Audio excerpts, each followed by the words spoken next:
This episode of Planted is brought to you by Pax Labs. The Radio Misfits Podcast Network.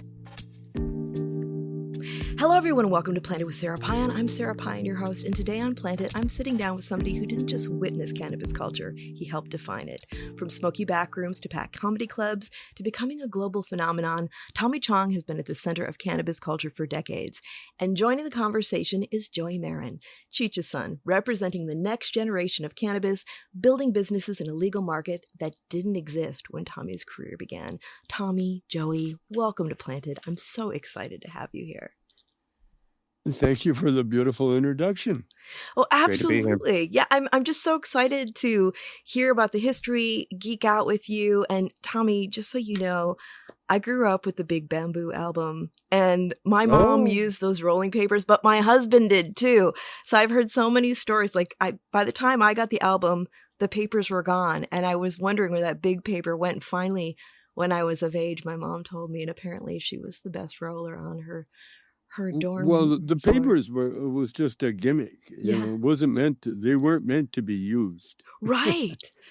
But when you look at and we used to sign autographs, and there'd be a little corner ripped off. You can see, someone said, "Oh, well, I only need a little bit." That's it. Yeah.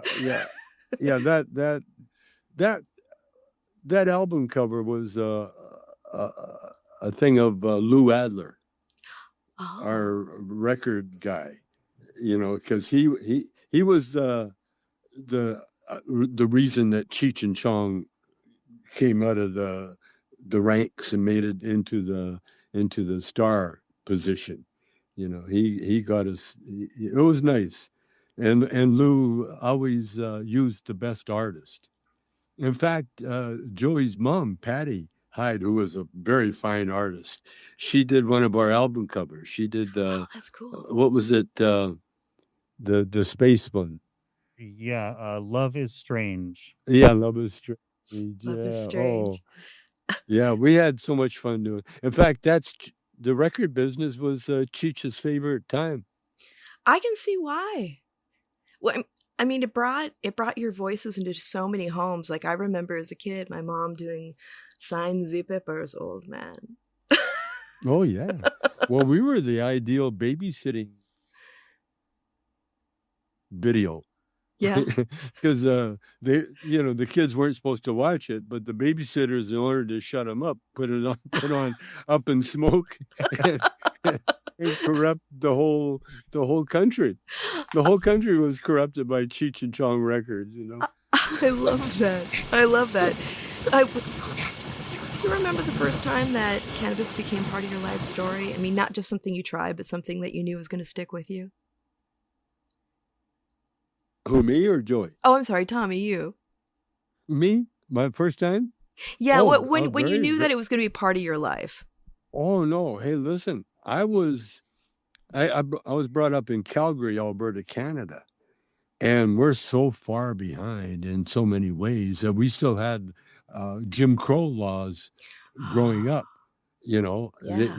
Calgary was like a cow town, and so it was like the black population was like 5 black people there, and I made friends with every one of them and married one of the girls. So I became I was adopted into the black culture because I could dance.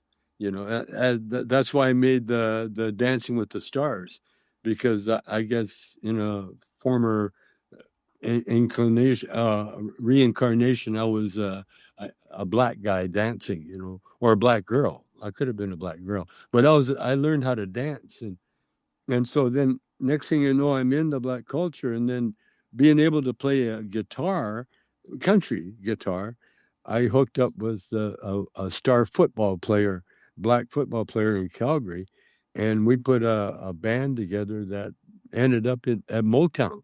So, so it was all about this, with me, half Chinese, half everything, becoming good enough to be adopted into the black culture. And then that defined And then when I met Cheech, it was a perfect thing, because you need three things to make it in Hollywood. You need a Jew, a Mexican, and a Chinaman. And that's what we had together, and that's what did it. And it doesn't hurt to have the moves. And the what? It doesn't. Yeah, having the moves is a good thing too. Oh yeah. Being able to listen. It was a listening thing. Yeah. This is what people don't do. They always had a hard time with listening, and so when I first got with the black culture, I couldn't understand a word. They had all the slang going that and all the hand slapping and the fives and all that stuff.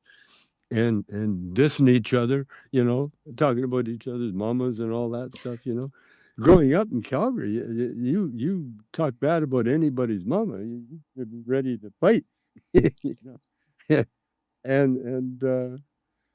so I had to adapt, and I did, and I learned so much. Now I learned just like the pure rhythm of the a good example is a song called The Twist. Yeah. Okay. Do you know the story behind The Twist? No, I don't. Okay, back in the day, everything was becoming a dance. There was a pony, and there was all these different dances. Well, the thing is, they were basically designed by black dancers. And so the white dancers had no clue of how to do any of that stuff, except the twist. Well, when the twist come in, because all you do is stand and just twist back and forth. Well, the white people said, "Oh man, I can do this. Look at that. I can even lift one foot while I'm doing the." It became the perfect white dance, but it was written by a black group called Hank Ballard and the Midnighters. They're from L.A. And that was his hit, because everybody had it. Like I said, they had the Hully Gully, they had all the dances, and what's his name? Hank Ballard came out with a twist. Well, it started to be a hit, and then Chubby Checker, who was really the white guy that the black guy that all the white people accepted in Philadelphia. And so when he did it, it became on the bandstand, and and then it spread around the world. But it was all about having a dance that the white people could do too. Yeah, because the rhythm thing, it's hard. Yeah. Yeah, I mean, there white people can dance. Like totally. Oh, the Irish dancers. Oh, you see this year's crop of them? Incredible. That's some athletic stuff. I mean, that's crazy athletic. No kidding. Oh, all of that. And the Russian folk dancing, where they go down and they do that jump squat or whatever it is. Yeah, I don't have the knees for that. Oh, man. No, dancing. See, dancing was the physical, that's how you control the masses. Oh, yeah. Give them organized music, give them stuff to do with music, and you got them. You got an audience. Oh, 100%, 100%. I'm Persian, and my people, we love to dance. Yes. Yeah. Well, I realized music puts you as close to God as anything. Yeah. And let me explain. God is known as number one, because you can only have one number one. Okay? 2 means you got 2 number ones, and so on. 3 is 3 number ones. 4 number ones. Number one, that's God. Okay? You can't get any different. And number one in the physical. Because when we do the Lord's Prayer, it's Our Father who art in heaven. Mm. You see, when you talk about a God that's in heaven, now you're talking about God of the universe, the entire universe. But that's the Yeah. what is our job as humans? And that's very simple too. Our job on the planet is to produce other humans, to populate the planet. That's it. Because we're not here forever. We're only here for, some people are here for a few years. Other people are here for not much more than 100.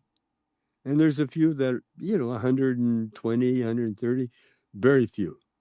But we're only here for, say, 100 years, And then where do we go? Well, we go to heaven. We go back, get a nut, because Earth itself is a school. We're all in school. And it's the kind of school, it's very interesting because all schools really have the same kind of thing where you learn from your mistakes. You see, like when you study math, you don't just study the right answers. You go through this whole rigmarole of finding the right answers. And that's what schooling's all about, increasing your intelligence, your awareness. And that's what we do. And we keep coming back to schools like, and I'm quite sure, because if you look at the Hubble spacecraft, the telescope, you can see there's a lot of universe out there. Yeah. There's quite a few. They say there's more galaxies than sands on the Earth. That blows my mind to think about. Well, you can't. I Yeah. can only envision sand in a bucket. But can you imagine how every grain of sand on Earth, and there's more galaxies? Yeah, that blows the mind. It's mind-boggling. It is. But what it shows is that we're equipped with a brain that can understand. You can fill it to capacity, but there's no end to capacity.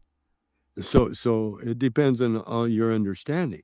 Now, if you look at what's going on in the political world, you can see the different levels of understanding, right down to the barest, the most ignorant. But what I found out in our travel is that I asked AI, for instance, when AI first come along, I said, how much of the Bible, the Hebrew Bible or the Christian Bible, how much of it is factual? And AI said, not much. Yeah. And so I asked AI, I said, who built the pyramids? And you know what the AI answer was? What? Skilled artist. Isn't that the best answer? That is the best. Like everybody's thinking, no, the Egyptians, the Phoenicians, the whatever. But when you ask AI says, skilled artist. It's not wrong. They cut stones that weighed tons, and they got them up thousands of feet. Without wheels, there's no way of figuring out how they did this. And they don't know when, like just the pyramids alone. And now they're finding all these pieces of art all over the planet, and they can't explain how this stuff got there. So we're like in school right now. We're in school. Oh yeah. But like if we all went to Harvard, we're not the smartest. And so we would be looking at the library, we would be, just finding out where the bathrooms are, everything basic. And that's where we're at now. Now, the weed, the marijuana, I asked AI about the marijuana. And again, it was the pyramids.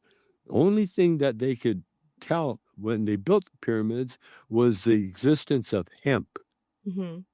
They used hemp and beer. They had the stuff to make beer. So it tells you that those skilled artists that built the pyramids that love to get high and they love to drink beer. That's what it showed.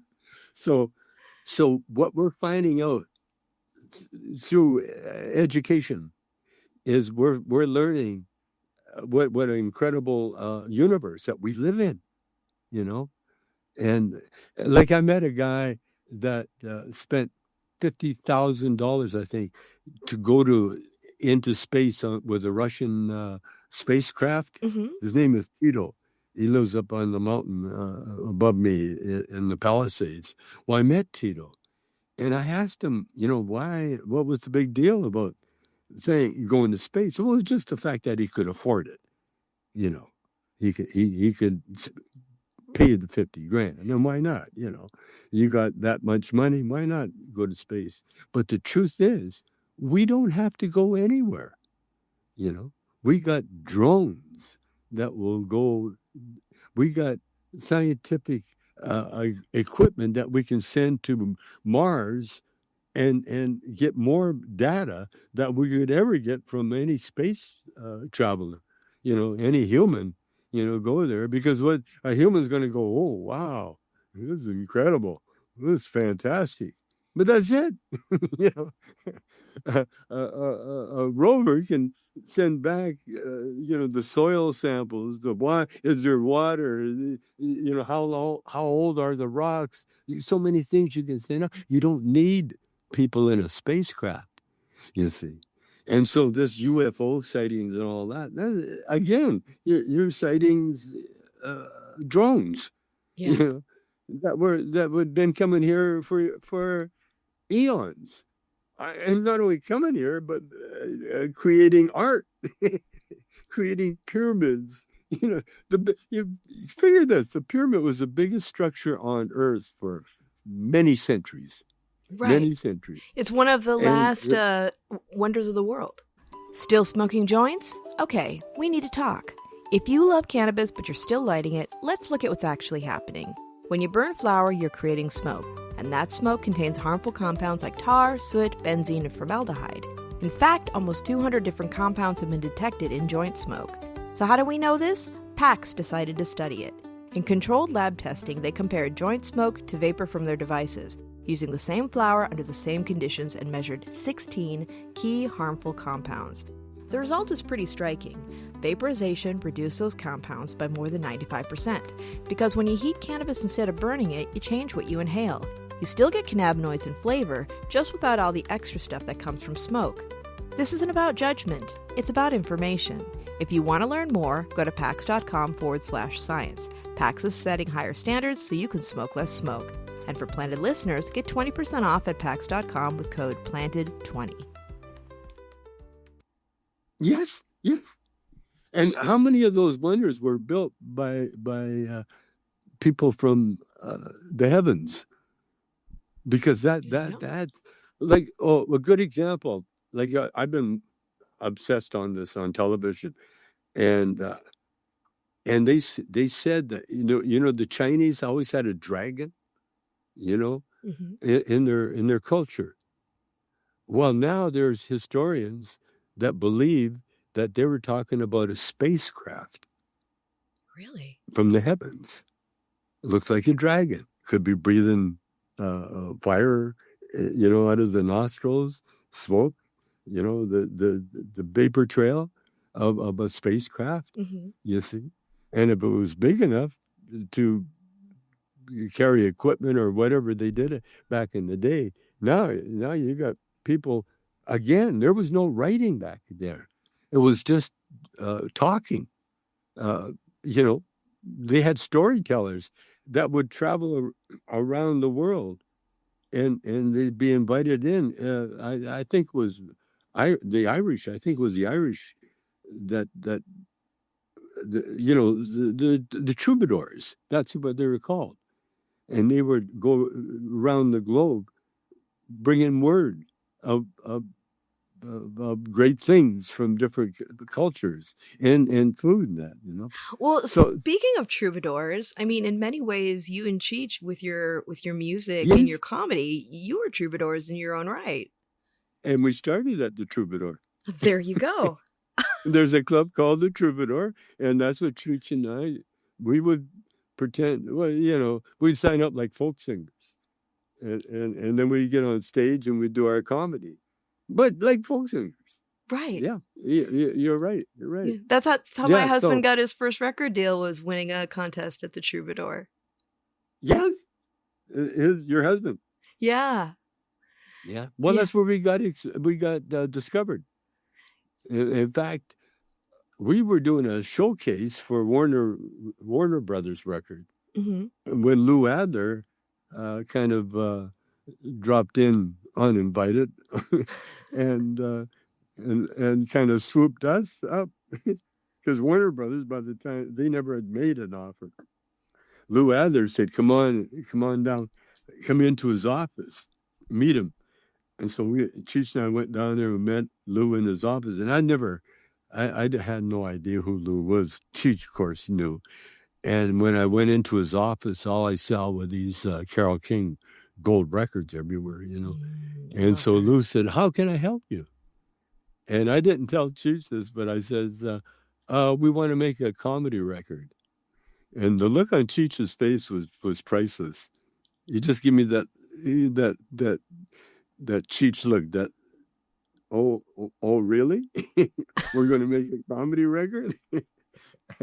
And Lou said, "What do you need?" And I said, $1,000 and a little tape recorder. And Lou said, "You got it." And then Cheech says, "Make that $2,000 because there's two of us."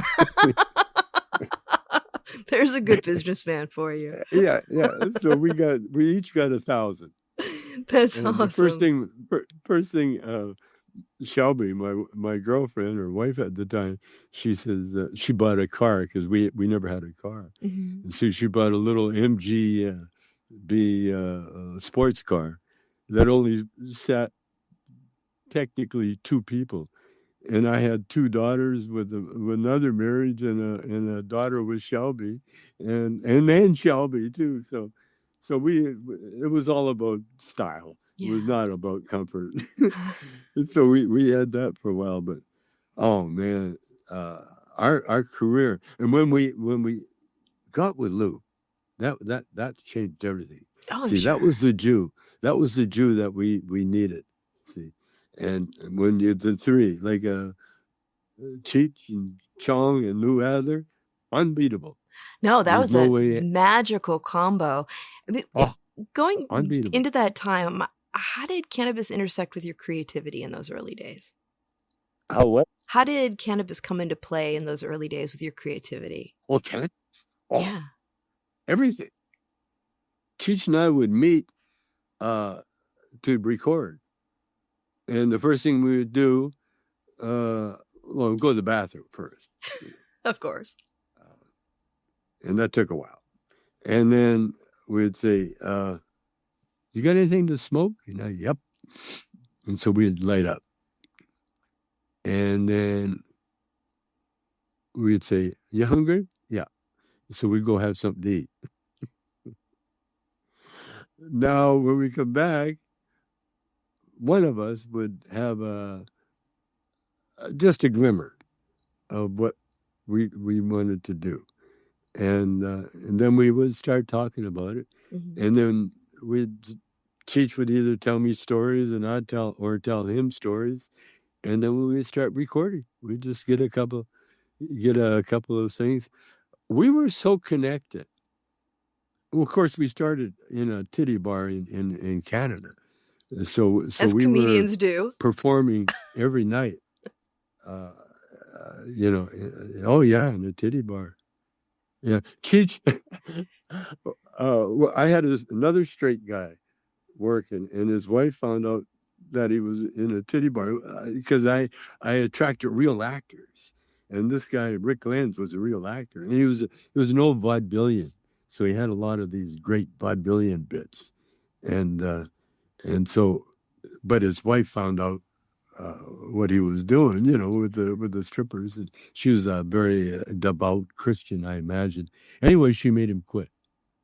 And then there's one of our regular customers there. He was a Ukrainian guy that owned a hippie magazine, and Cheech was working for him as a reviewer. And so Ihor, he said, hey, Tommy, I got the perfect replacement for you. And I said, oh, okay. Well, come on out, meet him. So I went out to the hippie magazine. I met Cheech for the first time. And we both had the same reaction. What is this guy? Because I knew he wasn't white, but he wasn't advertising that he was anything but. We didn't know what he was. He could have been Persian, and he was dodging the draft anyway. He's up in Canada, and so Yeah, and I so mean, when I can get that so totally. yeah, so so Cheech and I put a band together because that was my background, playing music in a band, and Cheech was a singer, so we put a band together. But we decided to do a little comedy to start off, and once once you've got start with comedy, you can't stop. And I mean, you could, but we didn't, and we just kept doing comedy, and won the Battle of the Bands. By the way, never played a note, Really? but we were Really? the most popular. Oh, I mean, can you imagine kids seeing comedy at rock and roll at a rock and roll concert, and all you had to do was sit there and laugh? I mean, it was when Cheech and I did that show. On the way home, it was raining, and so we had my dad's car, and the windshield wipers quit working, and so we were taking turns leaning out in the rain with the coat hanger wrapped around the windshield wipers, and we were manually working the windshield wipers,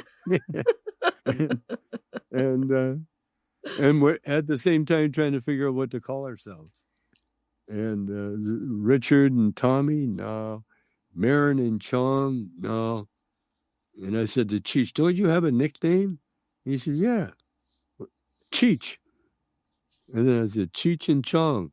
Oh, it just fell off my tongue like it was meant to be.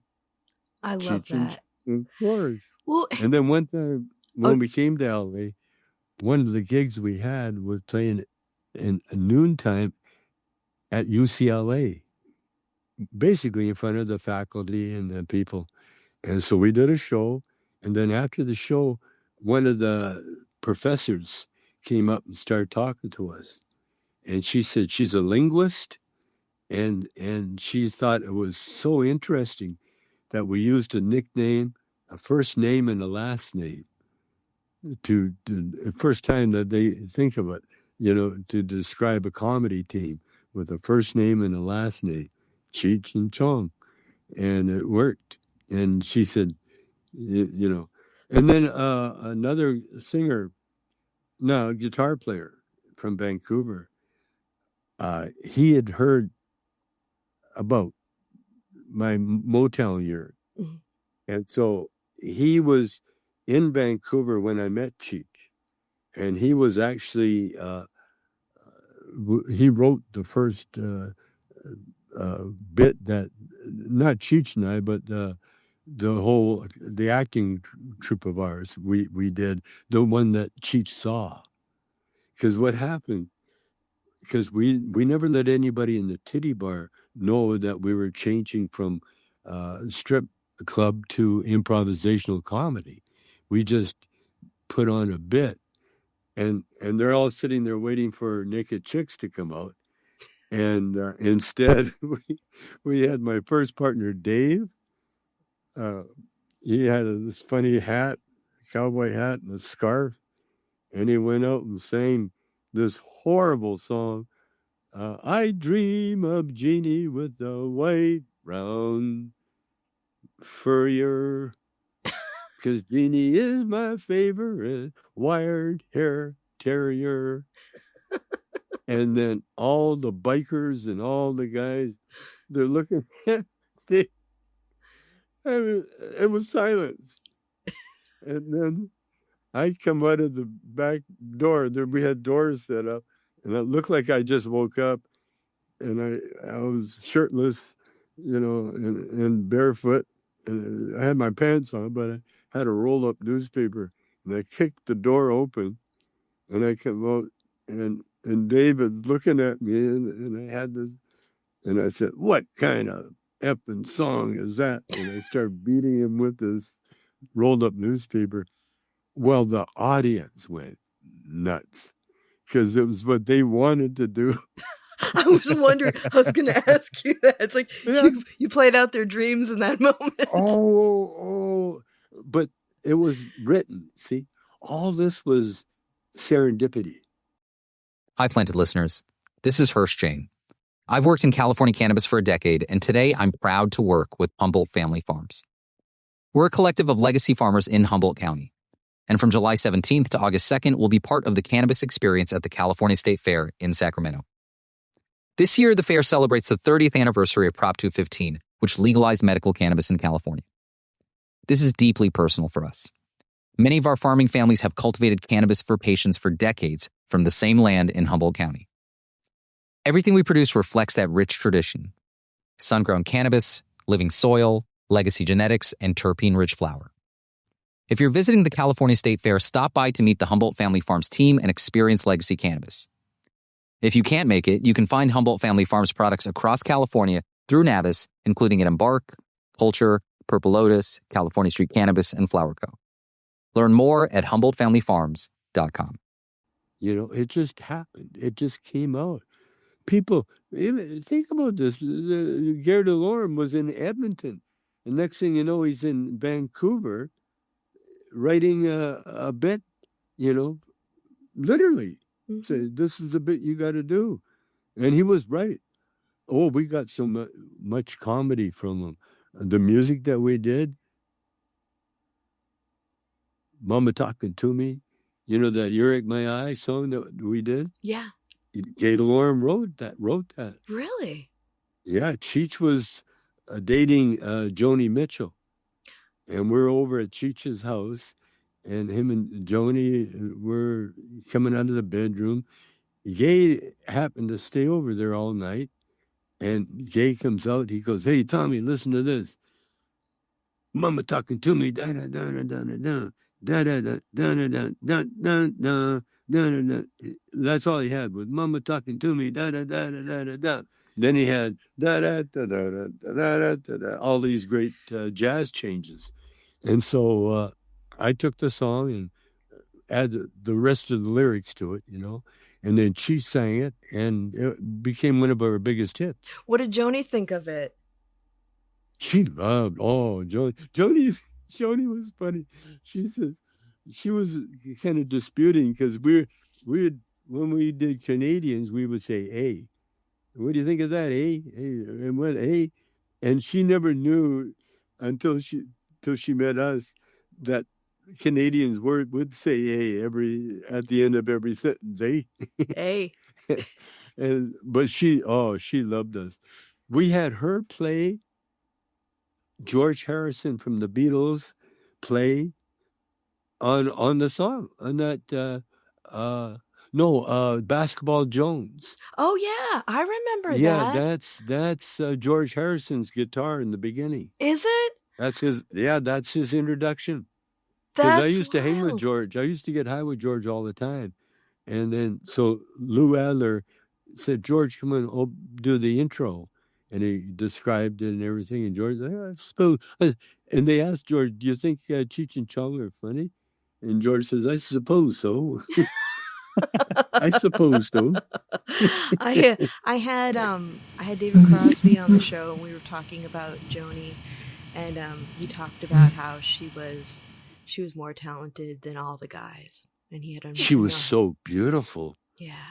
Dave was not bad looking either back in the day. You see the Dave? I watched the Buffalo Springfield or whatever, Crosby, Stills and Nash. Yeah. I watched your documentary yesterday, and a lot of it was Dave Crosby, because he was the instigator and the good-looking guy. I mean, when you get old, you get ugly purposely, so you won't have any kids.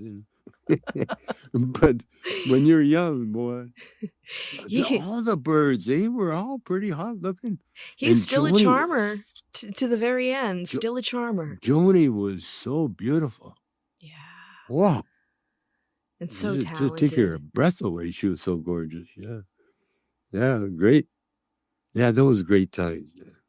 We had a great time. Yeah. I love that.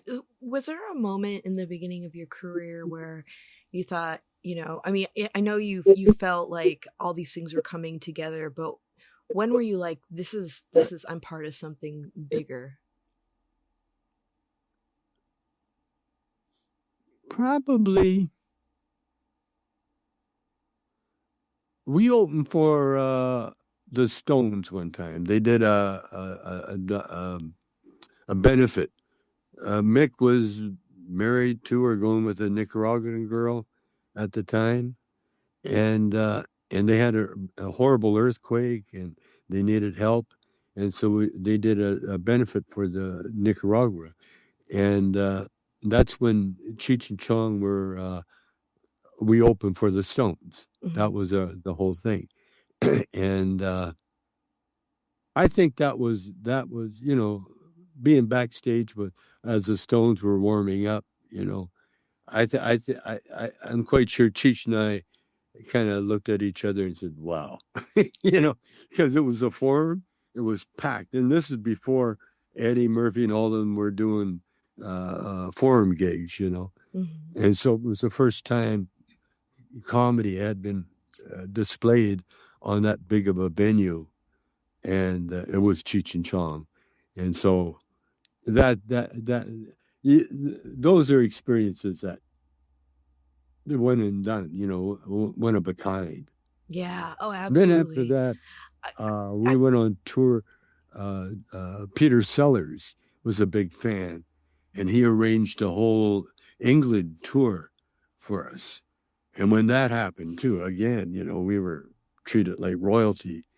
And yeah, that was it. That was it. We got up there. Hey, Joey, I've got a question for you. I know you want to, and you know you want to say something too. But when you listen to Tommy talking about these stories about him and your dad, and they kind of had that scrappy, build it as you go energy. Do you feel like that still exists in cannabis today? Oh, 100%. There is no real set format in the cannabis industry.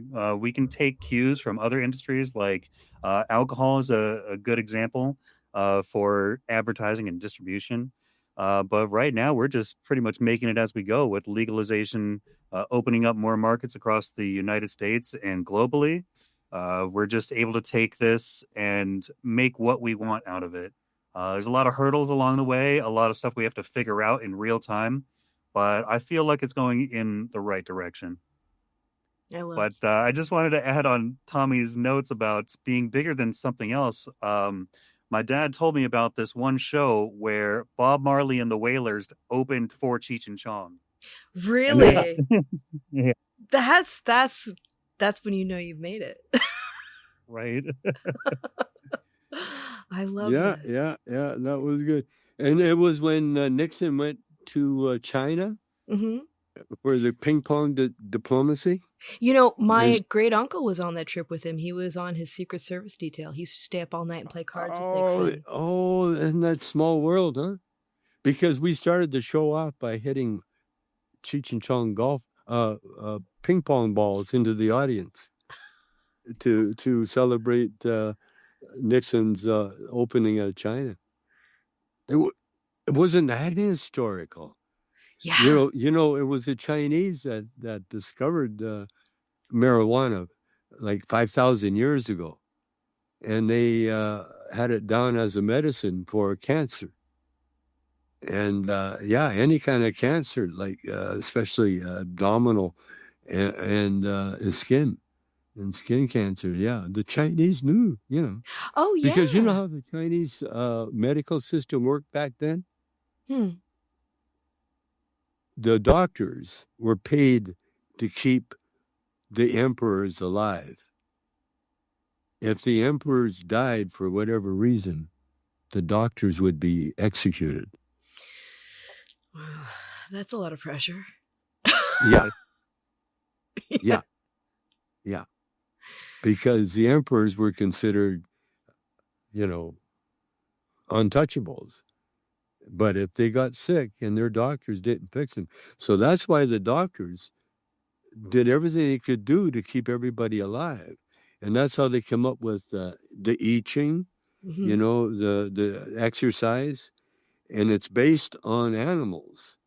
Because what the Chinese scientists do. And by the way, here's another tidbit that I learned the other day.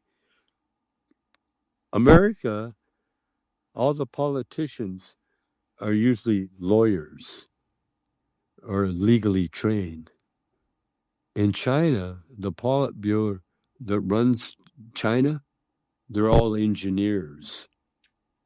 That's interesting. It kind of is a reflection on the values of a culture in many ways. The quality of life. Instead of lies and bullshit, saying that, because I'm rich, that I deserve everything, the Chinese, it's all about getting the transit system working, getting the clean energy, everything that America scientists discovered. They got a lot of it. They got from China and the Chinese thing because it was the Chinese. It's the healthiest food on the planet.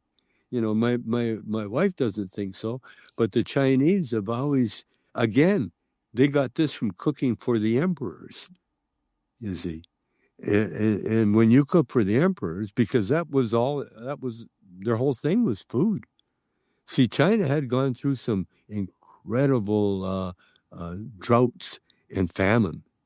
You see, there was a time when America was helping China recover from these famines, and it wasn't just China; it was India. Mm-hmm. When England ruled India, they were during the time of one of India's worst famines, and there were people who were starving, in broad daylight, because of the rule, you get the way they were, the way the British dominated.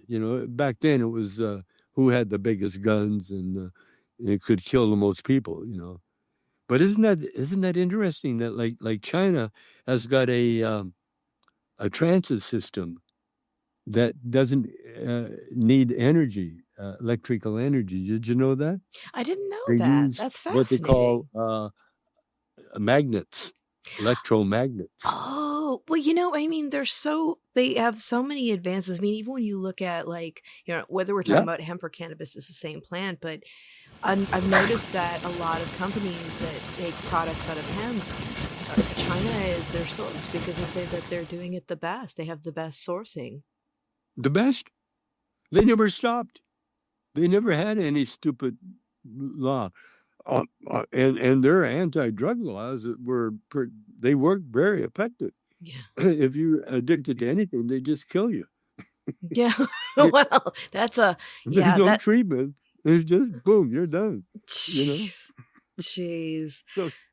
No, China is and they're going to, and they're I think they're headed with the AI too. I'm not sure. I imagine they would be, Yeah.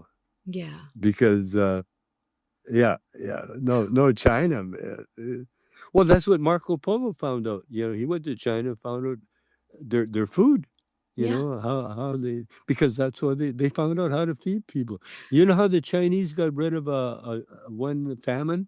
Hmm. They got rid of it by growing pumpkins. Really? Yeah, melons and pumpkins were so easy to grow, and they grow in the worst climates. And so next thing you know, they cured their famine with melons, with pumpkin. Yeah. Wow. Oh yeah. Well, that necessity is the mother of all invention. Yeah. Oh, And absolutely. And I mean, when you've got yeah, that get up and go embedded in your culture, I mean, it's such a strong thing. But talking about strong cultures and going into cultural movements, when did it hit you that the stuff that you and Cheech were doing wasn't just comedy, but it was actually a greater cultural movement? when? Mm-hmm. I'm not sure. Probably because Cheech really wasn't, that driven with pot like I was. I was the guy that started the bong. My son, he started the Cheech Chong bong, and that's what got us in there, and yeah. So I've always been a big proponent of pot, and the reason was that my initial drive in life was to get down to Gold's Gym because I was a bodybuilder, and all the bodybuilders in Vancouver, the Mecca was Gold's Gym. And so next thing you know, I got a chance to go live in LA, in Venice Beach. That's where Gold's Gym is.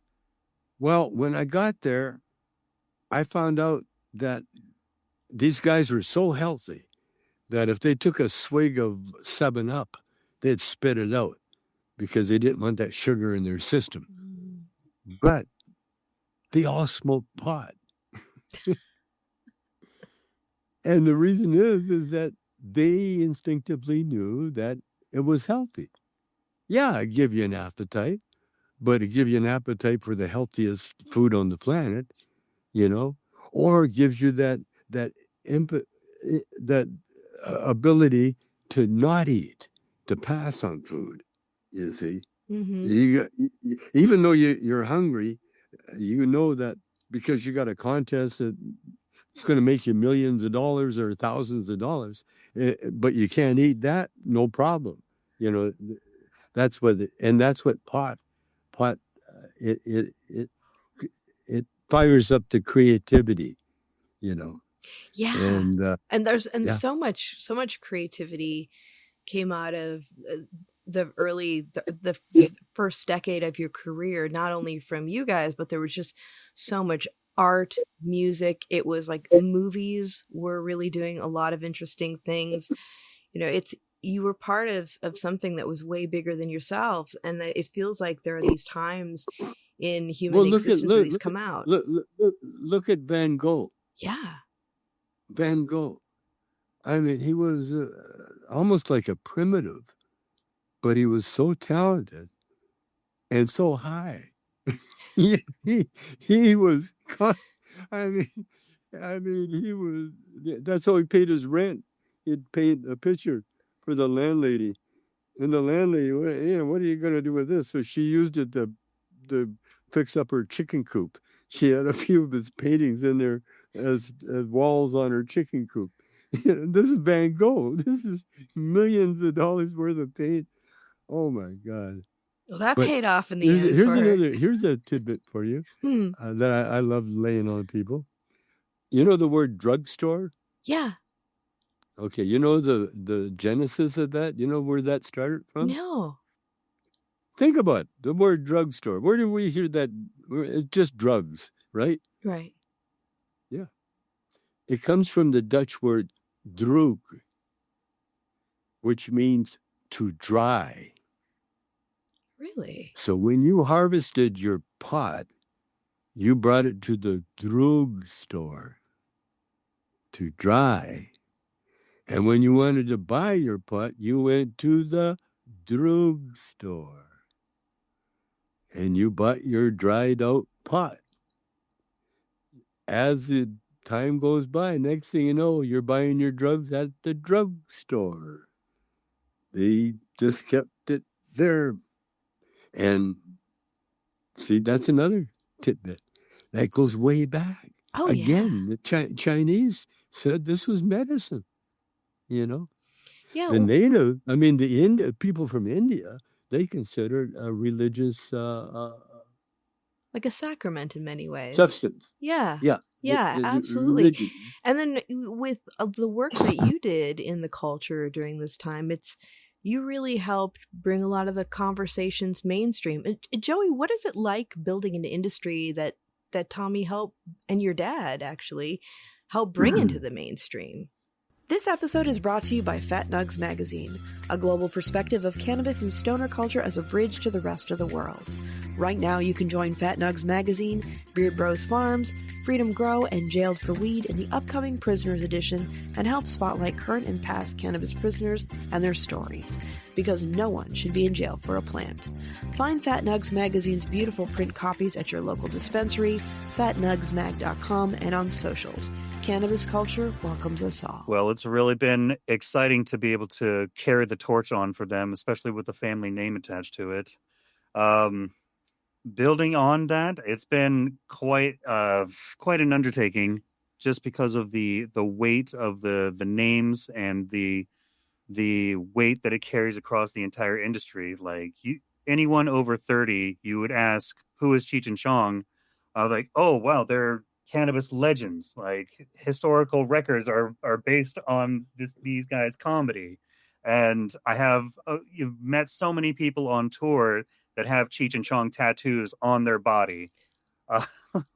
So carrying that reputation forward brings a lot of pressure, but also brings a lot of opportunity to present what the true message of Cheech and Chong means to the actual market and try to carry on that message into future generations. What do you, when you think about that, what are some words that come to mind?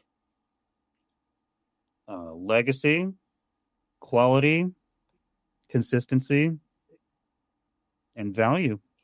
Yeah, because we don't want to be exclusionary for any type of product or any type of consumer. So we want to be able to make it accessible to everyone who wants it. Yeah, that is what it's all about. Tommy, what did cannabis culture feel like before legalization that people today might not understand? What's that again? What did cannabis culture feel like before legalization that some people today may not understand? Because, Well, we've got a lot of people that have jumped on board after the fact that have no concept. Well, the problem has always been racism.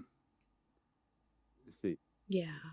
See, before, think about this. During the Second World War and the First World War, whatever, cannabis the government was told farmers to grow hemp for America, hemp for America. They didn't call it cannabis then. They called it hemp. And the reason they called it hemp is because hemp was what you made the rope and the canvas out of. Yeah. In fact, when you think of the word canvas, it's a derivative of cannabis. And so Columbus wouldn't have found America, had it not been for cannabis, the sails on his boat, and what they were looking for.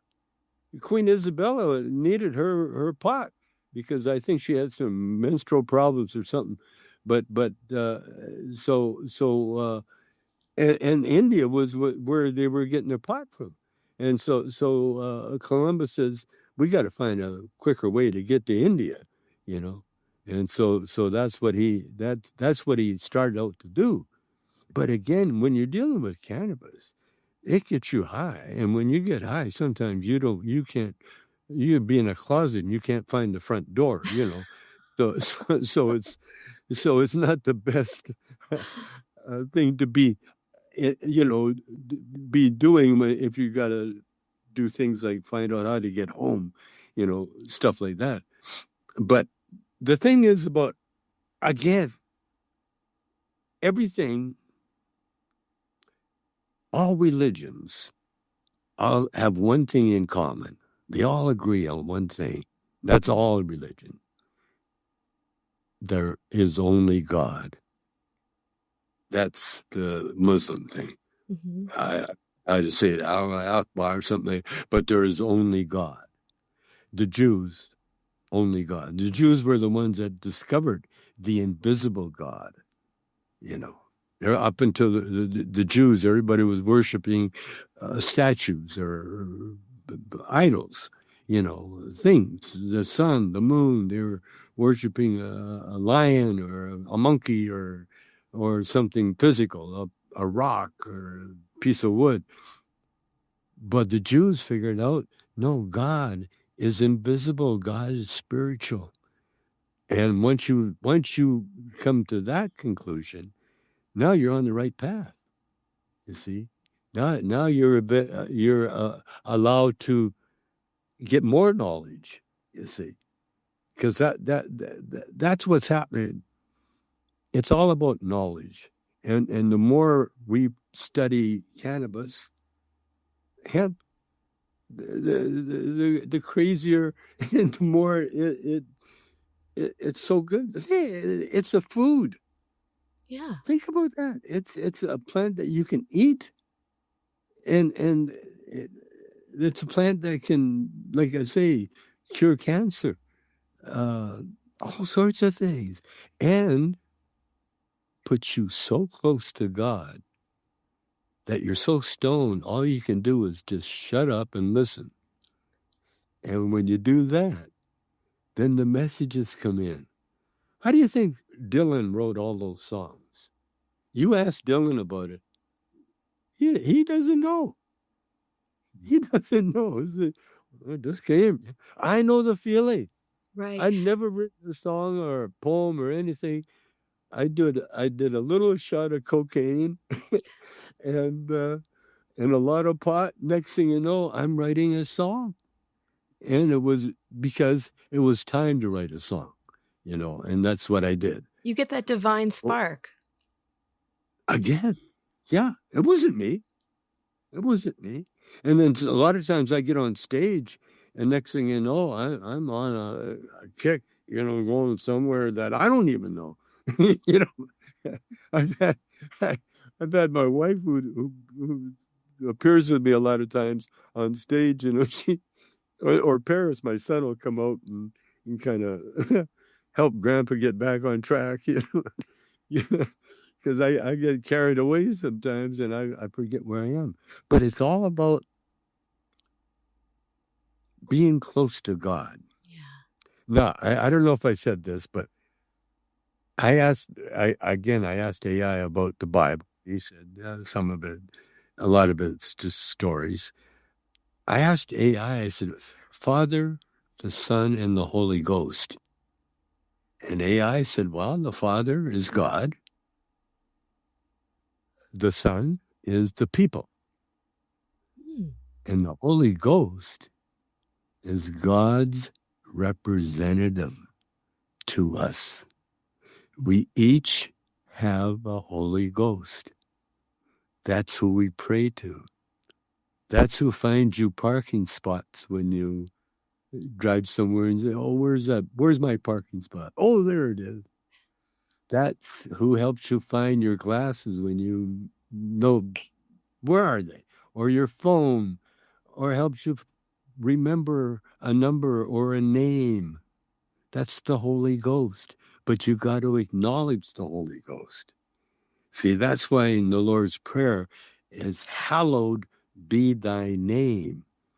So you don't use the name, as a swear word or any kind of disrespect. You add respect to what you're saying. And when you do that, then all of a sudden you're connected to the most powerful power in the universe. And when you get connected there, all your dreams, all your wishes come true. That's it. They come true. And is that kind of like also like where it comes from when you get into the zone, when you are on stage and you're talking to people, or when you're in your creative flow? That's the zone. Yeah. When you're painting a painting. I do it all the time now, because what I've been doing now with my Sharpies, I'll do a Sharpie and I'll get a little index card. What happened? I started getting fans, and I would draw a little drawing, and then I started getting fans. So I want your drawing, and they send me blank paper. Some greedy ones would send me like a whole book. Want me to, do the whole thing. But I do one, and I do these sketches. Well, I was in Japan. I was in Kyoto, and I went to this top, what do you call it? Japanese painter, calligraphy artist. What do you call that? When the Japanese, like it's a calligrapher? Japanese art. Well, it's like calligraphy, but it's abstract art. Okay. But it's done with a brush and black ink and white paper. I think Joey And had you- the name for it. Yeah, Japanese calligraphy known as shodo. Shodo. Yeah. That's beautiful. What? Shodo, SHODO. So, yeah. Well, I've been doing that. Well, you do that and you connect with the Holy Ghost. My God. I got a collection of them. And I collect my little nieces or my little granddaughter's art too. Because when you draw like that there, it's the Holy Ghost. Yeah, drawing for you. You know? Well, you were mentioning that you share your painting or your paintings and drawings with the community, and that they really get drawn in by that. You help create a lot of the community. You're very revered. What makes the community special? Honesty. Because if you have honesty, then you're going to be affected by a lot of things. One of my medical problems, macular degeneration, macular something with the eyes. Twice a month, I guess, I have to get a needle in the eye. Oh God, Tommy, that just makes me cringe thinking about that. I know. Now, I had all my teeth replaced. And that's, again, the eye thing is over in seconds. The teeth thing goes on for fucking hours. Yeah. And so what I had a little way of planning, when I'd walk in the dentist office, I would picture myself leaving. Okay? When I walked in, I'd say, okay, I'm going to remember leaving. All the rest of this stuff, all I'm going to remember is just walk up and done. And next thing I know, I'm leaving. It's all done. So I do that with the eye now. And I go to the eye doctor, and the eye doctor, he's so impressed with me because, that's tough, getting a needle in the eye. Tough. I couldn't do so that. What they do, they take, they take, well, you're young, so you can say that because the young one of you will never feel the pain. It's the older one that will have to deal with it. But what I've done, the doctor knows now, and what he does a little extra liquid cocaine on the eye. Just takes a little bit extra time, and then when he does the needle, I don't feel a thing. It's all numb. It's all done, and it's all also mine too. Because I keep reminding myself, if I don't get the needle, I'm going to be blind. Yeah. What would you rather do? Have a little shot of pain and be able to see? Or start being Stevie Wonder, with no hope of seeing, you see? So it's the most powerful thing we have is our minds. See, our minds are whatever we want it to be. Isn't that incredible? It is incredible. Isn't it? I mean, and look what we're given now. iPads, phones, iPhones. I can remember very clearly when Steve Jobs was trying to tell people, hey, eventually you're going to have all your music in this little box. And no one believed him. I mean, what? Especially the jukebox people. Yeah. They're thinking, that ain't going to happen. You see what we've gone through? Yeah, Radio is almost extinct. I know. Well, the fact that we're having this conversation today and you guys are in Southern California and I'm up in Oakland and, we see each other. I mean, who knew? That was just like one of those weird things that you kind of like was half in the Sharper Image catalog growing up, but not really for real. Those video phones, it's really amazing. We were talking a little bit about what makes the community special and honesty. I just wanted to ask Joey a question. Like, how do you carry that sense of culture into a regulated industry? Are you looking for a lasting, meaningful way to connect with your audience and highlight your brand? Well, listen up, because Planted with Sara Payan is taking on new sponsors. Here's a powerful stat.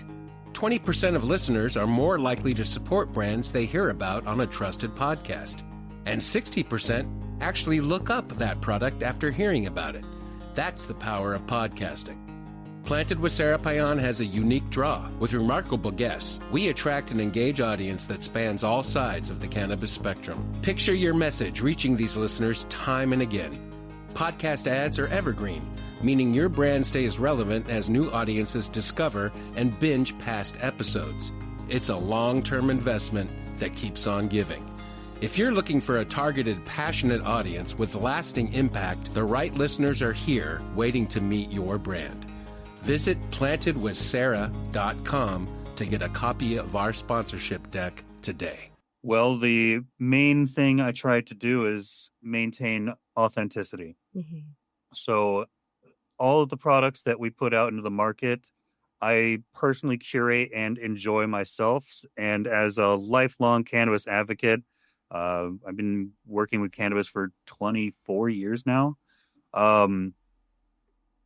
Quality is going to be the most important to present to the public, because if you can have a quality product that's consistently quality, something that the higher ups, Cheech and Chong would love all these products. They've tried these products themselves, approved them. So the authenticity of presenting a product that comes from Cheech and Chong to everyone who wants it is the message that we're trying to bring across. Yeah. Do you think people today are still connected to the original spirit of community and the movement and cannabis in general? I think they really are, because a lot of the players that you've seen in the traditional market and the legacy markets, a lot of them are still operating in one way or another. Mm-hmm. So keeping that generational knowledge and sense of community, you see it in all the in-person cannabis events that you go to, like a lot of the sessions. Hall of Flowers was last week. You have a ton of events across the country. We were Tommy and I were just at Hash Bash last year, and that was an incredible event. I love going out there, and you just see and feel the camaraderie, because we all have this mutual love of the plant, which really brings us together and helps us carry the same idea forward. Yeah, the Hash Bash thing warms my heart. I'm originally from the Upper Peninsula of Michigan, so my people too say A, because we're right on the border.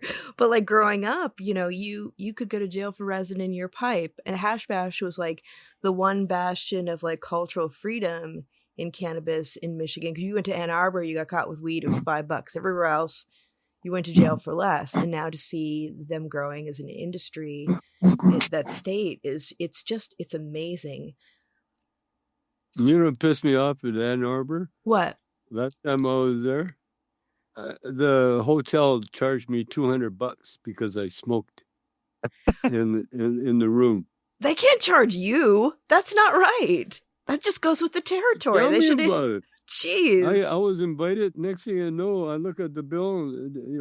Yeah, you're not supposed to smoke in the room. No, it's just an excuse to make money. It's just an excuse to make money. It's just another tax. That's all. That's it. Another thing that made me mad about the cannabis industry is that I used to tell everybody, when they legalized it, your grandma will grow more weed than you'll ever be able to use, because it grows for everybody.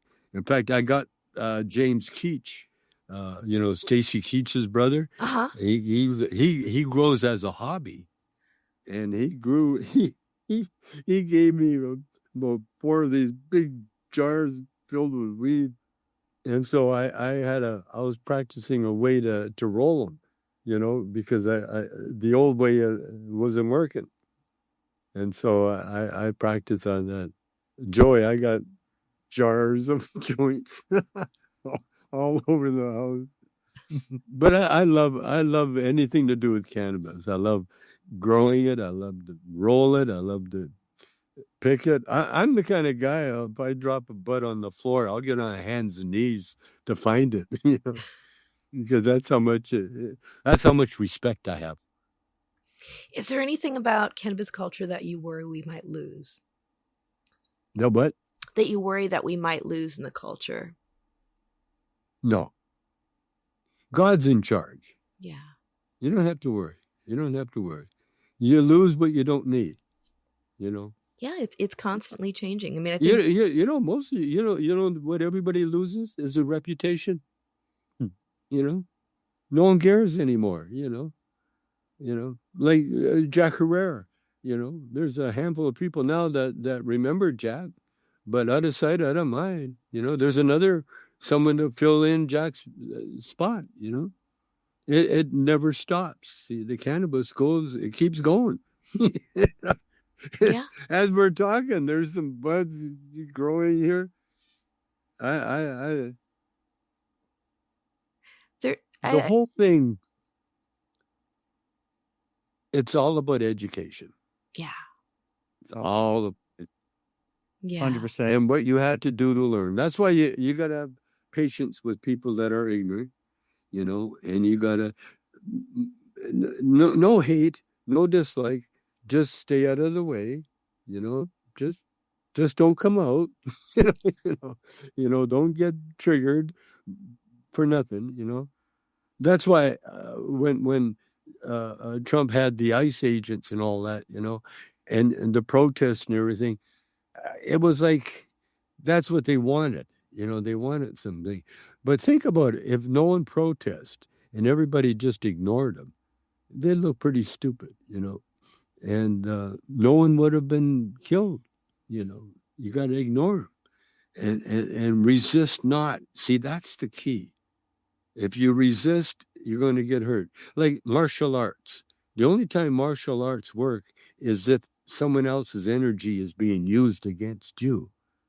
But it doesn't work as you against them, you know. And so you react as opposed to attack, you know. Well, the martial arts was invented in India. And the reason they invented it is that priests were being robbed in the wilderness by hungry people, the homeless, you know, like we got now. And so they didn't want the priests to carry weapons. And so then they start teaching them how to do the martial arts to protect themselves. And martial arts really is a protective way of fighting. It's not good for attack, but it's sure good for defense. And that's life too. See? It's kind of like you shouldn't be energy yeah, aikido. You shouldn't attack. Yeah. Just use that energy and use it to educate. That's what I learned when I was growing up in a home. I grew up. I spent a couple of years in an orphanage.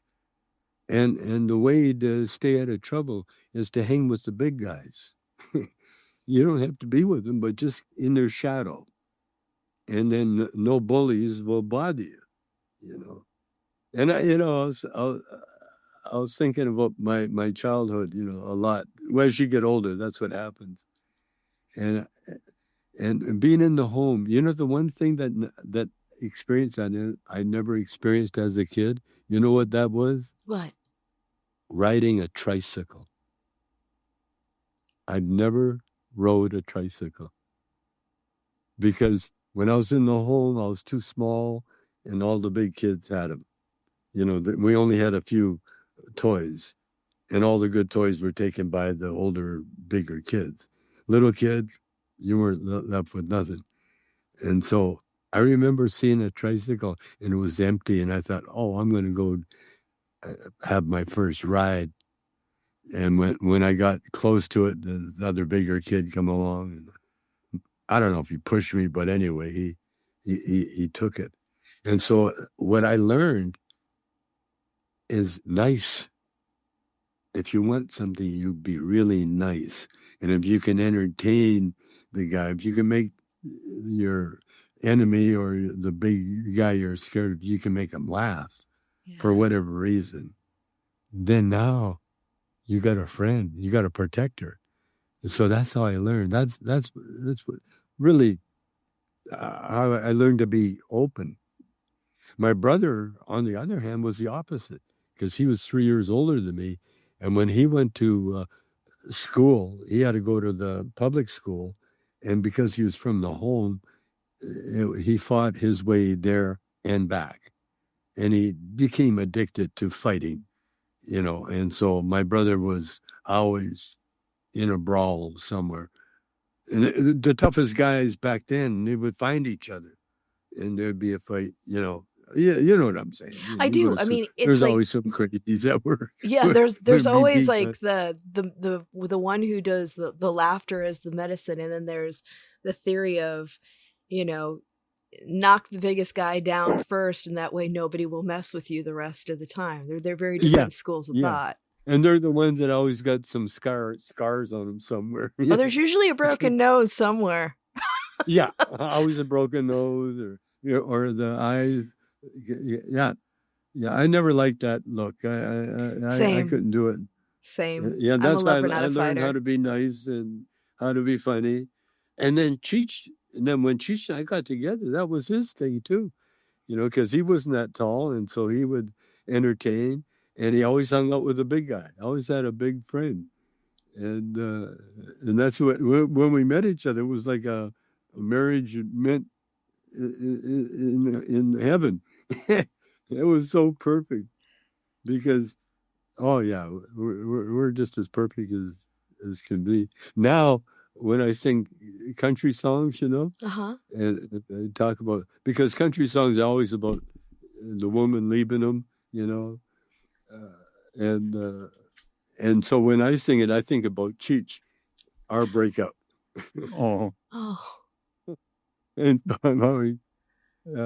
when we broke up, I knew we were in Paris, and we were shooting the Corsican Brothers, and Cheech was in the process of leaving his wife.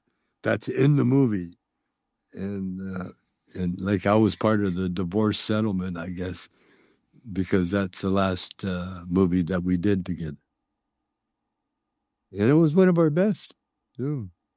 Corsican Brothers. But yeah, things are, and it's a pot. It's all about pot. That's what got us together. That's what kept us together. That's what put me in jail. And that's everything. That's what give Joey a job. Yeah. When you look back, what are you most proud of in terms of your impact on cannabis culture? Mine? Yeah. The most thing I'm the most proud of, the fact I got my wife doing stand-up. Do you know how many comedians are alive that hate my guts today? Because I made their life so miserable because I put my wife on stage with me. Why? Because their wives were asking why they couldn't go on stage too, or what's the reason? Oh, you know it, because wives, right away, they get a little, you got that inferiority complex because all the attention is going to the guy, unless the wife is. So, and that was the thing with Cheech and Joey's mom, Patty, because Patty is an incredible artist in her own right, Patty Hyde, there, and so a little conflict of interest there, with the two of them. Well, especially when you're younger too. Even Cheech's wife now, she's a concert pianist, but Cheech is the hot guy though in that relationship, But don't you also and that's think... the same as my wife, but my wife, I made her a comedian. Wow. But don't you think that part of growing up, like as you get older, you learn how to share the stage and be a supportive partner and appreciate that there's the competitiveness. It goes away when you start to kind of look at what really matters as you get older.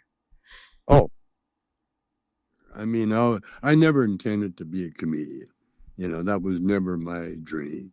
Just like I never intended to become a guitar player. or a club owner. What was your dream? Or anything. I was just trying to keep up with the rest of the people, trying to stay afloat. But things happen. And again, it's very serendipity. Very serendipity, meaning, I was chosen. I know I was chosen. Other than that, I can't explain it. Yeah. But it also sounds a lot like when, we were talking about energy and even martial arts. It's kind of like being like water and being able to be flexible through your life path to figure out, where your heart's work is and what you're meant to do. Yeah. Well, I learned how to pray very early. I went to Bible camp when I was 8 years old. 7, 8, 9. Yeah, 8 years. I was 8.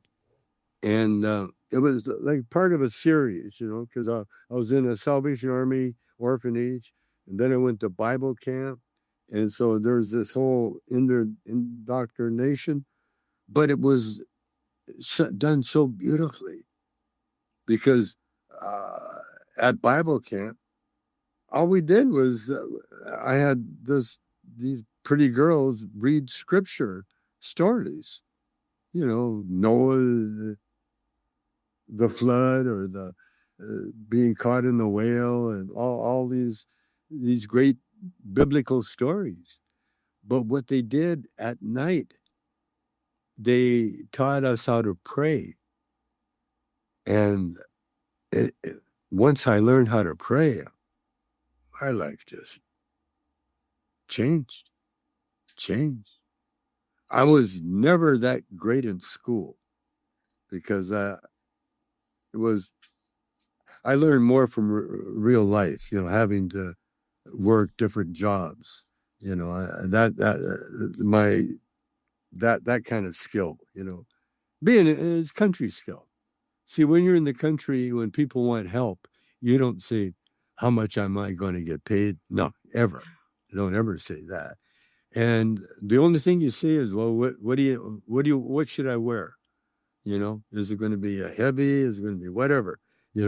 What's the costume for the help? Now, it could be anything from pushing a car out of a mud hole or getting a cap from a tree, or it could be anything. Right. But it's all about helping each other. Yeah. Well, it's all about community. Yeah. Yeah. And when you got that, then your rewards, the smile or the come for dinner or try this, or, hey, I made this. And we made extra and we thought of you. There's so many perks that you get out of this life. And I remember growing up, I would cut lawns to make some money. And this one lady, she didn't have much of a lawn, but she needed that connection with me being young, and her son is gone. I don't even know if her son was alive. Yeah. But one day I remember I cut her lawn and waiting to get paid, and she gave me the biggest hug. She just I think I was like brought her back to when her son was there, Right. Yeah. And that's what it's all about. Community. Helping other people. Yeah. There's so much reward in that. There is, and then all of a sudden your luck becomes incredible. Yeah. Well, look at us. Look at Cheech Chong.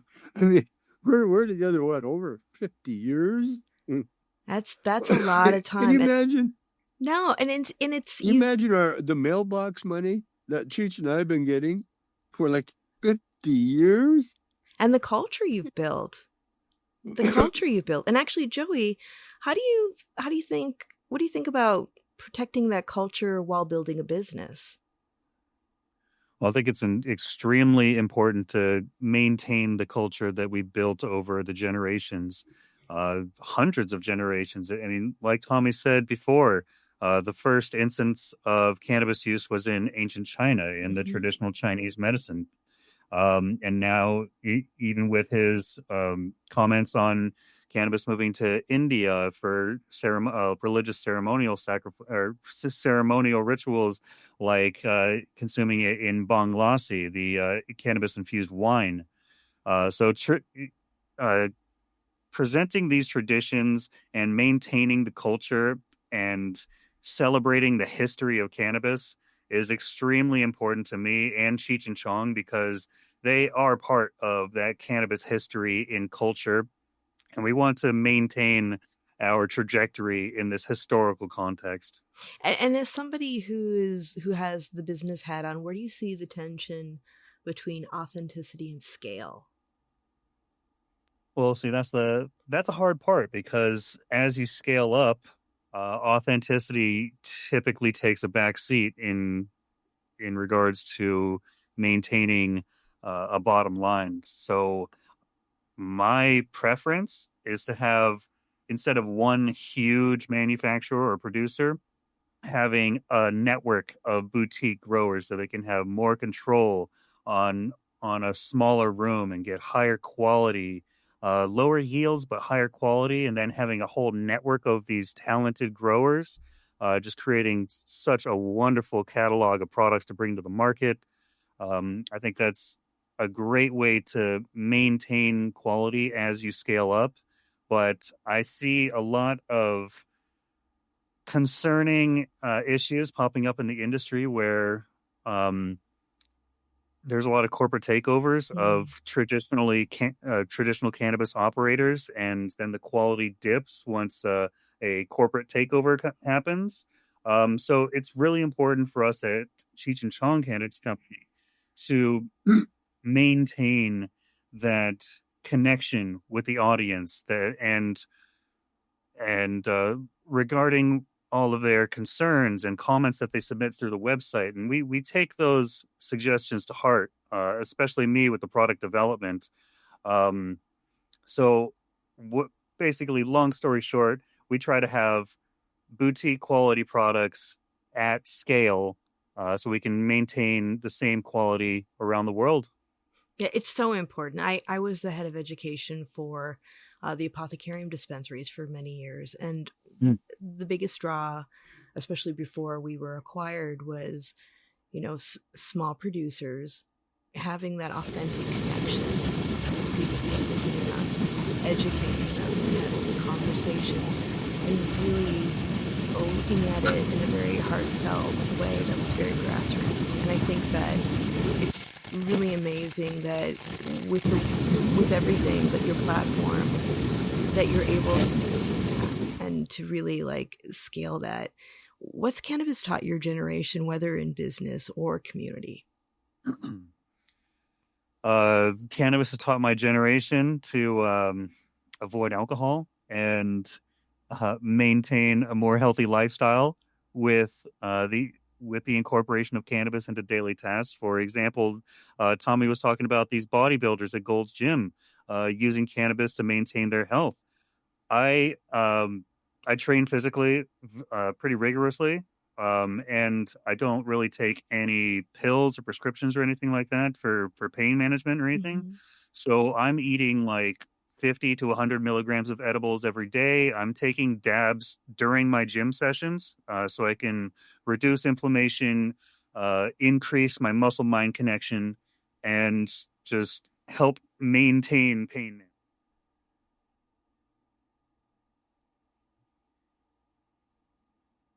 Overall, I think it's important that everyone focuses on quality. Yeah, absolutely.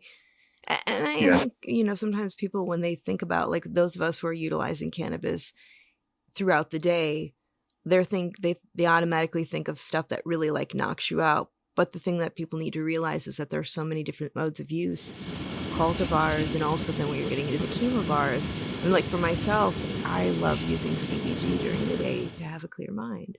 And so there are lots of different ways that we can utilize it, not only to be productive, but with your working out, as far as recovery. I mean, I've worked with deadlifters that have said that, using, when we've experimented with CBD ratios, that they're recovering with the microtears is significant.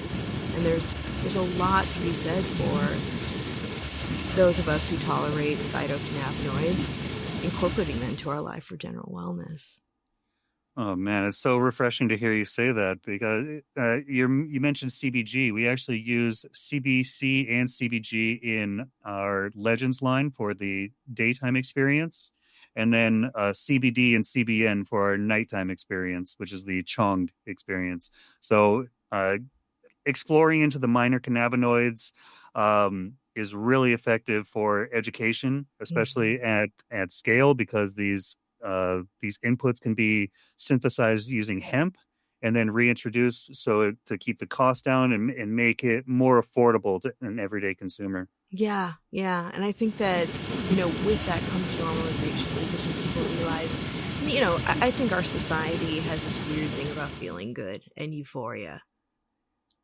Yeah, especially now. I mean, escape from reality has always been a major factor in intoxicants, alcohol, drugs.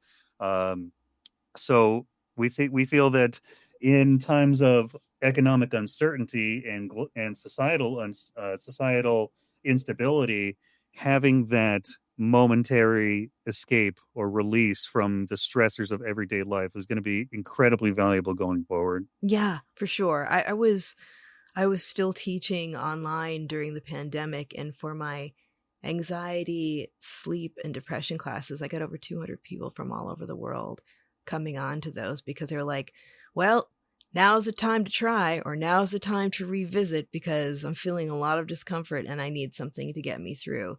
And that being said, it's one tool in the toolkit to create that balance in our lives. So yeah, I'm just so, it's so nice to have you both on here. You want to talk a little bit about the products? Sure. So we have a whole array of different product lines for Cheech Chong cannabis. Starting with flower, we have our experience-driven products, which are based on dominant terpenes. So it could be a different cultivar from state to state, but I select these genetics specifically for their dominant terpenes. So we have one that's dominant in terpenoline, which is our love machine, very inspiring, creativity driven. Awberry, which is another sativa leaning, is dominant in linalool, very calming, but still not too sedative. Right.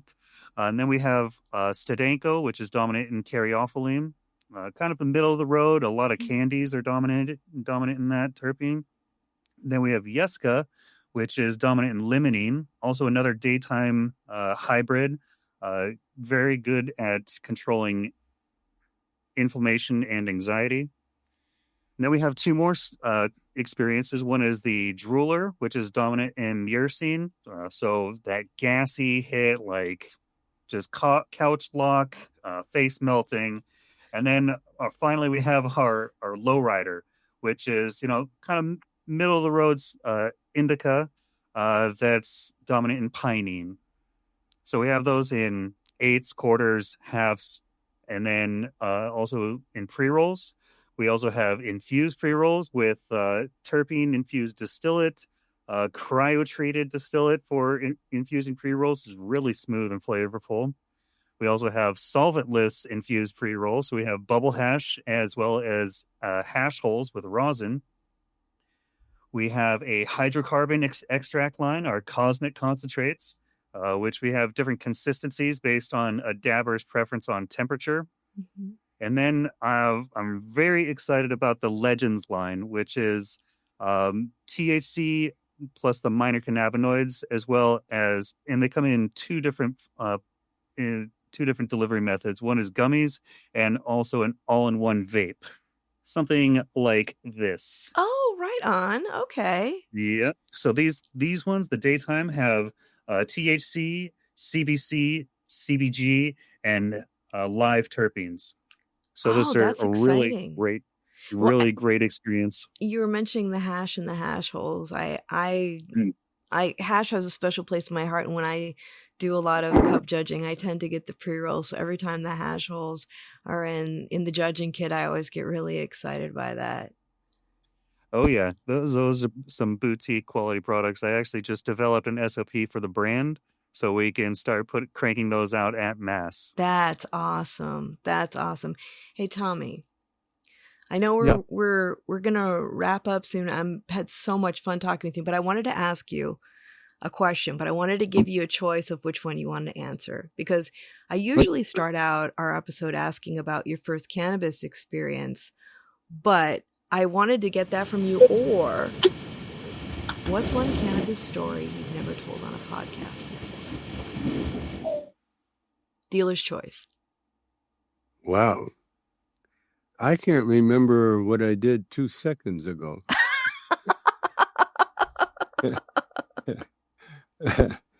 So everything I remember is I don't know, it's just part of my whole thing. Yeah.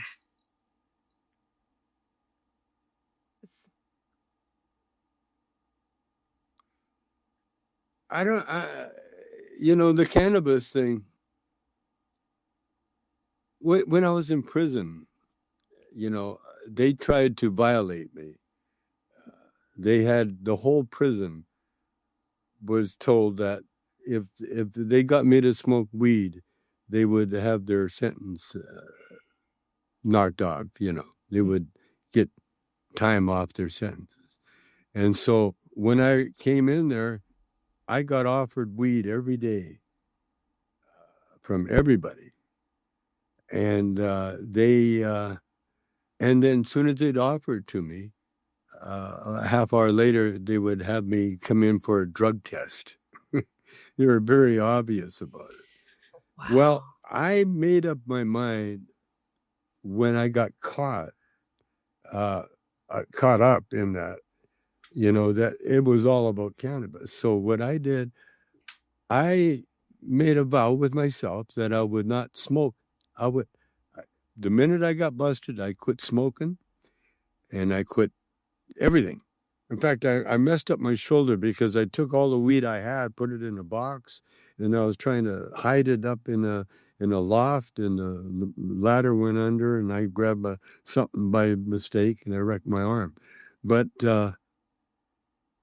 from the time I got busted till I officially got off probation, I never touched it. I never smoked, and I didn't have to. And I was in prison, and I made friends with the drug counselor there, because I was totally, clean. I was no habits, no nothing, nothing wrong, and even the warden or the the head of the camp, they tried everything to violate me, because they put me in jail for 9 months for a water pipe, you know. I could have beat it, but then again, I would have had to, give up somebody but anyway, the cannabis that I'm very proud of is the fact that I quit for, I guess, over a year, couple of years. I never smoked it, never touched it, never had to. But the minute I got off, when they couldn't touch me, couldn't do anything to me, and I smoked it. And guess what happened? What? I'm in Vancouver. I'm smoking this joint. It tastes so good. And I went to walk out over the logs, and my feet went from underneath me. And I did it was almost like karma that I escaped until that one moment right after I smoked up. I had one of the worst falls in my career. Oh, my no. life. Yeah. But it was almost like a cherry on top of it, Oh, I survived that, and I survived that too. Wow. No, I found out myself, that I had the willpower to do it. And it shows you, that cannabis is not addicting. Right. In that sense. Right. Not physically addicting, mentally, yeah, for sure, but not physically. Because it's a physical thing that'll make you crazy. That's the truth. That's the truth. The alcoholism. Yeah. Just alcohol alone. Yeah. Yeah. And That ruined a whole couple of generations. for sure. Of people, yeah. Yeah. And now we're coming out of that, thanks to cannabis. Isn't that something? That is something. Eventually, I think I watch a lot of YouTube stuff about sovereign citizens being, busted because they think that they're above the law or something. That they call themselves native. It's so funny. It's like Koresh at the time when he was telling everybody he was Jesus. Hmm. Remember him, David Koresh? Yeah, I remember when he Koresh, got burned up in the fire. And I used to do a bit, and I'd say, I guess he forgot what happened to Jesus. Oh, jeez. Think about it. Right. I'm Jesus. Okay, let's put your ass up on the cross and nail you up there until you die. That's what you get. No,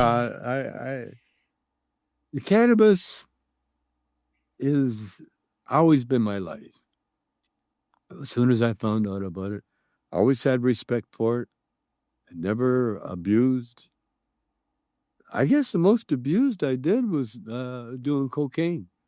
And that's when Cheech and I both, we did a show in New York. It was the worst show we'd ever done. We got our beginnings in L.A. We're from L.A. He's Mexican. We're all L.A. Now we're in New York. We're trying to do L.A. jokes and being on coke. We each did a line of coke, and we're out there trying to do L.A. jokes and wondering why New York people, who part of their MO is to not laugh at anybody, just to torture the comedians.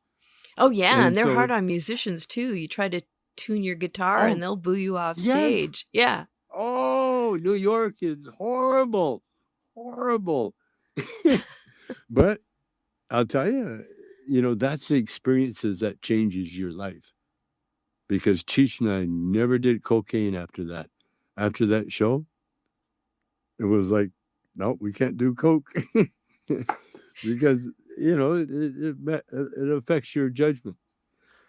Oh, yeah. And that's why Cheech and I are still viable. We're still doing it because we had control over our habits.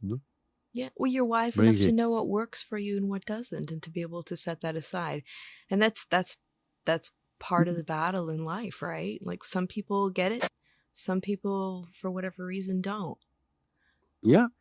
Well, again, like I did in the beginning, there's only God, and if you realize that and treat God with respect, the respect will be returned, and in so many ways. Yeah. So many ways.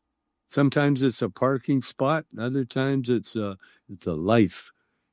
Someone's life gets saved. Yeah.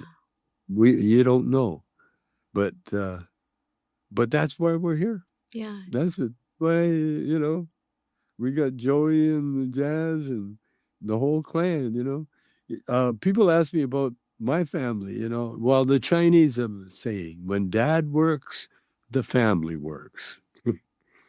And that's the way it is with us, And we when I met Cheech, he showed me how to be a Mexican. I showed him how to be a Chinaman. And it all worked out really good. You built something beautiful, Tommy. And yeah, we did. It's wonderful to talk to folks. Or people who want to follow you on social media, want to know about what you're doing with the company and the products. How do they do that? I guess follow me on what am I on, Joey? You're on Instagram at Hey Chong. You can also follow the Cheech and Chong brand at Cheech and Chong on Instagram. And if you want to follow me on my personal journey, you can follow me on Instagram at joey.mojo. Awesome. Yeah, Joey got mojo. Yeah, Joey, big mover in this business, and in so many ways too. And it's funny too because, his dad, Joey had to find a lot of this stuff out on his own. But that's the best way to do it. Yeah, I definitely wasn't raised by my father to be the the wee head I am today. Had to do it without him knowing, actually. Yeah. Well, that's another plus. We got all this done. Well, like me going to prison. It turned out to be a big plus in my life, a lot of people's lives. Isn't it strange The how it Wolf of happened? Wall Street. What's the name? Sure. Yeah, I helped him write his book. Mm. It was like, oh yeah, that's my job. Help the Wolf of Wall Street. See, and it's all about the dangers of cocaine and the joys of pot. Yeah. Yeah, Yeah. that's what we're doing. But anyway, I love my life. I love my job, and it was fun being on the show with you. We enjoyed it. Oh, thank you so much. Would you guys stand for just one sec before we go? Sure. Okay, awesome. Well, thank you so much. And Joey, I've has so much fun talking with you as well. I would love to have you come back so we can go more in depth with things too, because this was wonderful. I feel like I didn't get to ask you enough questions. Oh, no, I mean, I'm definitely not the star of this show, but I would love to come back and nerd out on weed anytime. I would love that. And Tommy, I thank you so much for hanging out with us, and it's just been a joy. And I know you're busy, but you are always welcome to come back and hang. I love your stories. And everyone, remember, if you like listening, please give us a review, share it with a friend. Let us know what your favorite episodes are. And if you'd like to stay in touch over social media, we are Planted with Sara Pion on Facebook and Planted with Sara on Instagram and Twitter. You can also go to our website, www.plantedwithsara.com, or listen to us on our parent network, Radio Misfits Network, where there are other great podcasts, like one of my favorites, the Winemakers Podcast. So check it out. You can listen to Planted wherever you listen to your favorite podcast, whether that's Pandora, Spotify, Amazon, Google, Apple, Stitcher, TuneIn. We are there. So join us, and until next time, stay curious, stay safe, and remember, it's a wild world out there. Be good to one another. Until next time, take care.